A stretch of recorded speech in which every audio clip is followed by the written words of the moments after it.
नमस्कार दोस्तों। कल्पना कीजिए एक ऐसे देश की जहां किसी महिला का डिवोर्स होना दुख की नहीं बल्कि खुशी की वजह बन जाता है।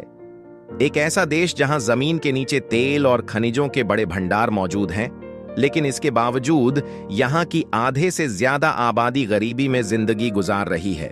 और सबसे चौंकाने वाली बात यह है कि यह वही देश है जिसने दुनिया में सबसे आखिरी बार गुलामी को गैर कानूनी घोषित किया, लेकिन आज भी यहां हजारों लोग गुलामी जैसी जिंदगी जीने को मजबूर हैं।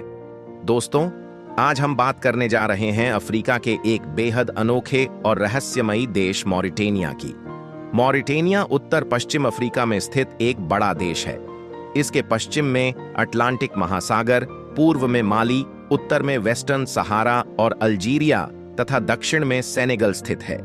इस देश का कुल क्षेत्रफल करीब 10 लाख वर्ग किलोमीटर से भी ज्यादा है, लेकिन इतनी बड़ी भूमि होने के बावजूद यहाँ की आबादी बहुत कम है।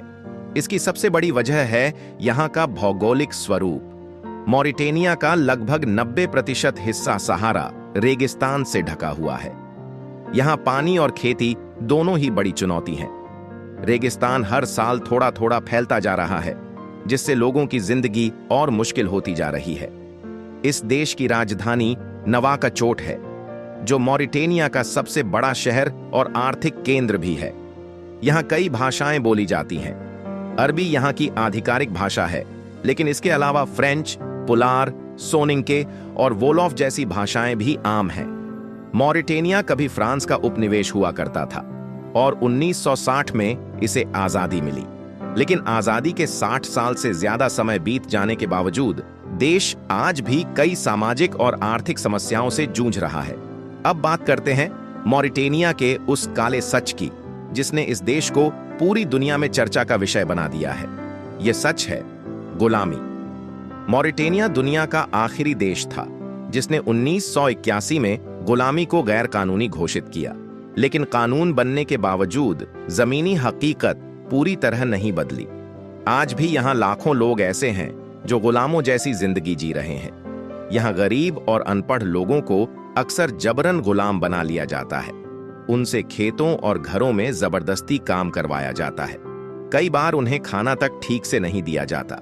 महिलाओं और बच्चियों के साथ मानसिक और शारीरिक शोषण की घटनाएं भी सामने आती रहती हैं। एक बेहद दर्दनाक घटना तब सामने आई जब एक लड़की अपने मालिक के चंगुल से भागने में सफल हुई। वह लड़की गुलाम परिवार में पैदा हुई थी, इसलिए उसे भी गुलाम माना गया। बचपन में ही उसे उसके माता पिता से अलग कर दिया गया और जानवरों के साथ रहने पर मजबूर किया गया। छोटी उम्र में ही उसके मालिक ने उसके साथ अत्याचार करना शुरू कर दिया। उसके जो भी बच्चे पैदा हुए वे सभी गुलामी में जन्मे। यह कहानी सुनकर अंदाजा लगाया जा सकता है कि आज भी वहां लोगों की जिंदगी कितनी कठिन है। लेकिन मॉरिटेनिया सिर्फ दुख और संघर्ष की कहानी नहीं है। यहाँ कुछ ऐसी परंपराएं भी हैं जो पूरी दुनिया को हैरान कर देती हैं। यहाँ की एक अनोखी परंपरा है शादी से पहले लड़कियों को मोटा करना, जिसे लेब्लोह कहा जाता है।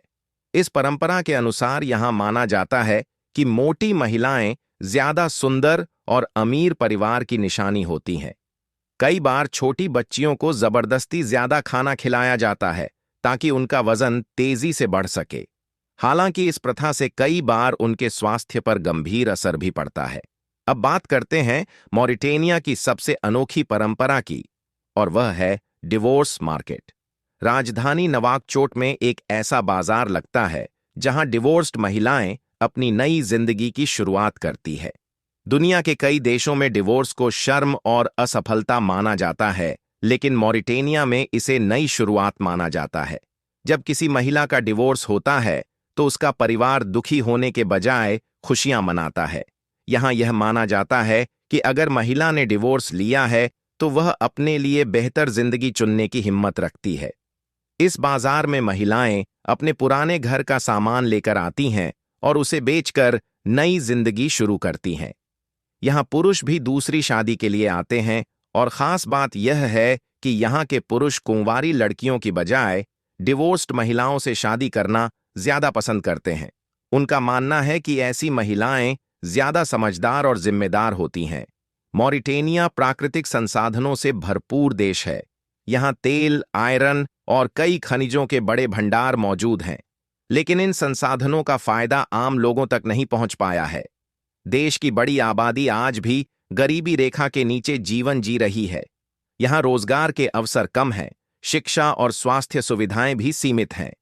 यही वजह है कि यहाँ के कई लोग काम की तलाश में दूसरे देशों में पलायन कर जाते हैं। मॉरिटेनिया में जनसंख्या वृद्धि दर भी काफी ज्यादा है। यहाँ औसतन एक महिला 5 बच्चों को जन्म देती है। इतनी तेजी से बढ़ती आबादी देश के संसाधनों पर अतिरिक्त दबाव डालती है। हालांकि इतने संघर्षों के बावजूद मॉरिटेनिया का एक सकारात्मक पहलू यह भी है कि यहाँ लंबे समय से कोई बड़ा गृह युद्ध नहीं हुआ है और लोग किसी तरह शांति से जीवन जीने की कोशिश कर रहे हैं। मॉरिटेनिया एक ऐसा देश है जहां एक तरफ पुरानी परंपराएं और सामाजिक रूढ़ियां मौजूद हैं, तो दूसरी तरफ आधुनिकता की ओर बढ़ने की कोशिश भी जारी है।